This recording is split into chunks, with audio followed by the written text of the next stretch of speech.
as we all will complete our journey and begin to start a new one, as we will eventually understand that to be good, you must also experience or be taught bad. Such is the story. Or can you settle for history, as in HIS, his story, or their story, or our story? And our story has a lot more to offer.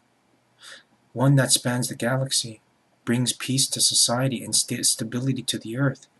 So the best kept secret of the Illuminati or the Freemasons are that there was the first and the last of heaven, and one taught positive and the other one became negative, and they secretly both evolved humankind. And also, as gods cannot be killed, they must be denounced. They must denounce their immortality to become mortal. And also, another god is Prometheus, which brought light or fire to humans, and it was foresight, specifically foresight. And he actually hid food from Zeus. And Zeus punished him because they caught him. And so Prometheus was something different. And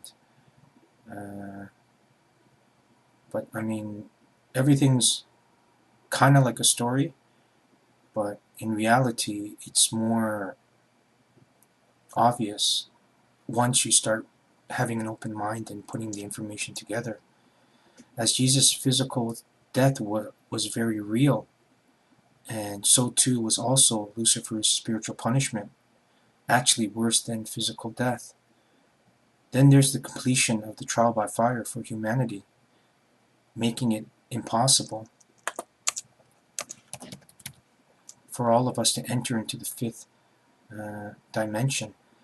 This trial by fire is not what you think it is. It's our 7s and our 5s and our 6s of solar flares. So,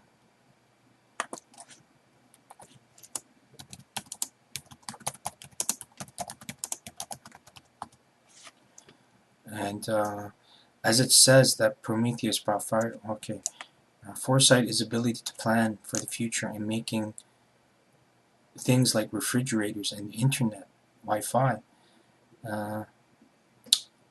So, I mean,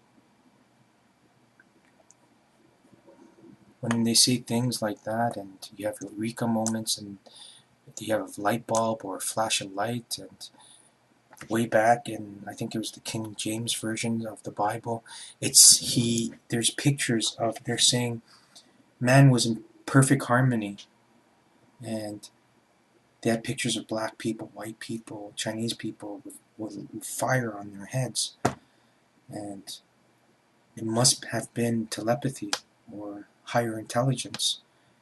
And anytime people use communion, that means spiritual bonding, and because of that, it's a secret meaning. And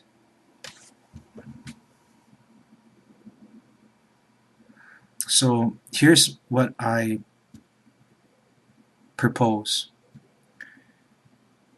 The real problem for everyone is that if Lucifer, right or wrong, was an angel of God and was reportedly, forget this most high stuff, okay, and the first and the most powerful. That doesn't mean anything, because as time goes on, and we're talking, if you're immortal, we're talking 10 to 50,000 years. Someone's going to always be better than you. As history has always shown us, there's someone better than everyone else in history.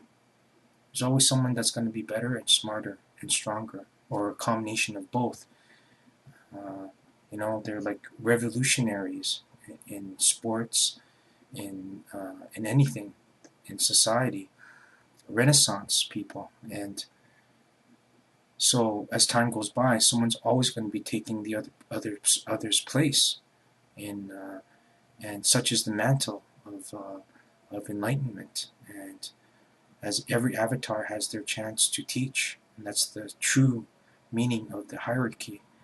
and the rays of light. But because certain teachers are better at certain topics than others because of experience and because of articulation and because of vocabulary and because of communicative skills and style. That's the most important thing. But for Lucifer, right or wrong, you know, the true story is that if he was an angel and that he was a very, he must be by definition holy, and he must be an agent of God, which means that he knows the difference between right or wrong. But just because he did something of vanity, do you honestly think that he needs to be punished so severely? Or, I mean, it's like the same thing of Prometheus. They both brought light to mankind, and they both perished for it. One got his liver eaten out every day. The other got put in prison. And then you have Samael. Same thing. He taught magic to humans and intermingled sexually. So, I mean, I think really and truly they really are the same person. And how can you enlighten the civilization and be chastised for it?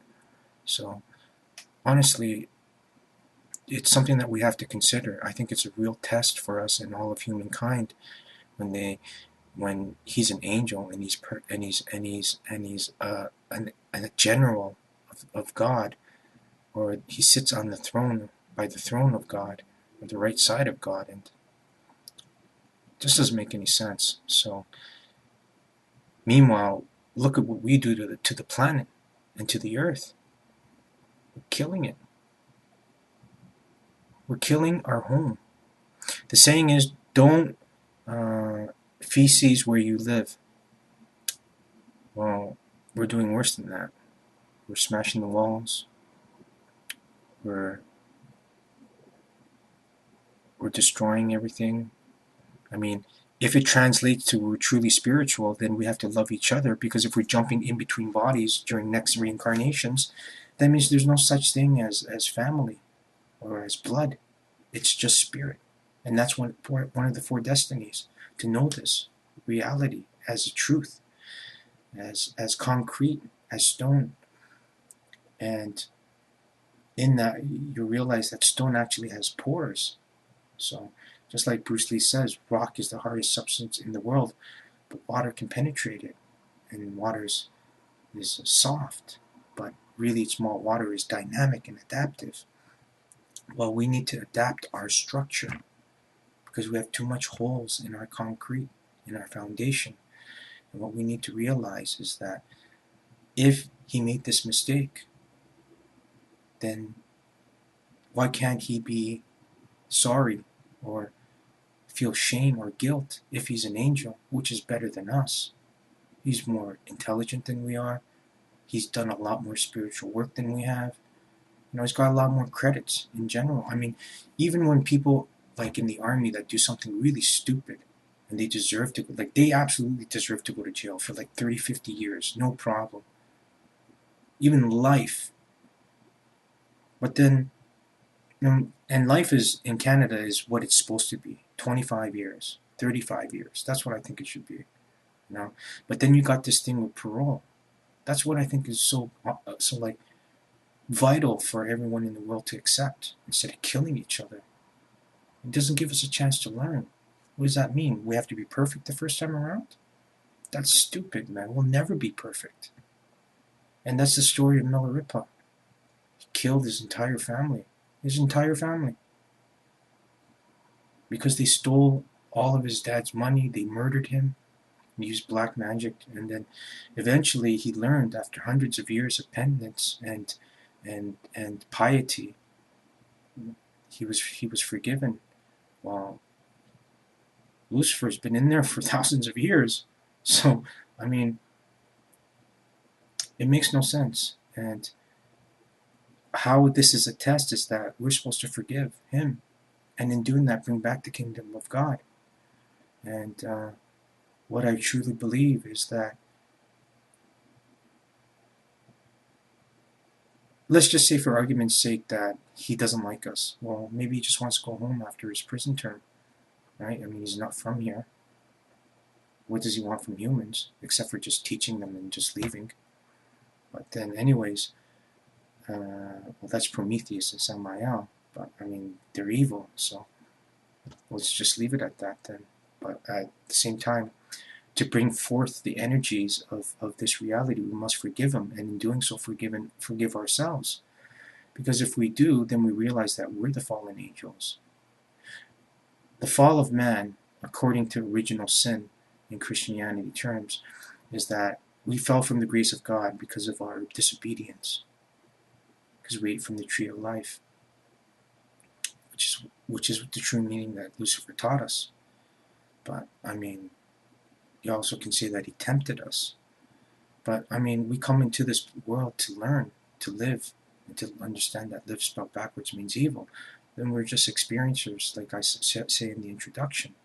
And the whole realization to this is that we must begin to formulate and understand that if we can forgive them, then the cross-referencing or the cipher in the jinn story, which is they refused to bow to man too, but Allah was more forgiving. He said, and he only forgave first, but then he said, the jinn said, well, you know what? We have foresight, we have ESP. We can see what trouble man's going to get into, because all they do is make all this noise and have sex all the time, which is what Anu said about the humans back in Sumeria. So they said, well, they're not going to get better by 2012. It's impossible. And it's true.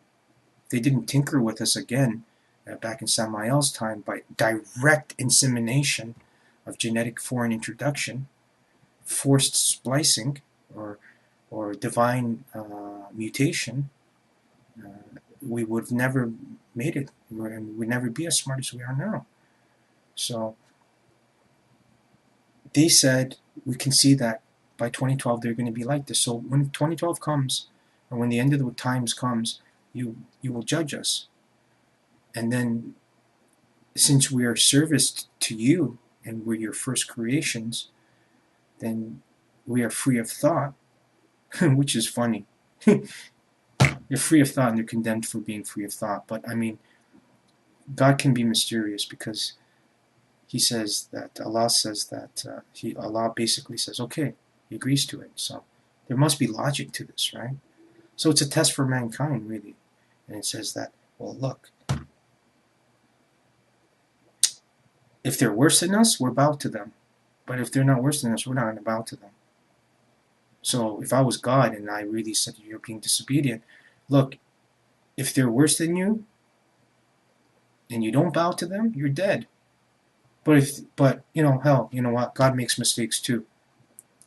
If for some reason that I find that my direct intervention in their creation instead of your insemination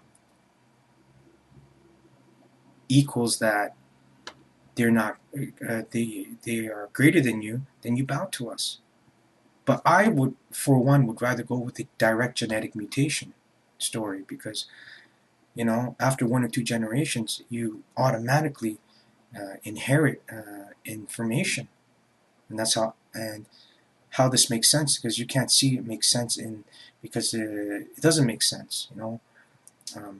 Throughout history, it's been shown that even greatest people, smartest people in the world, their sons are not the same.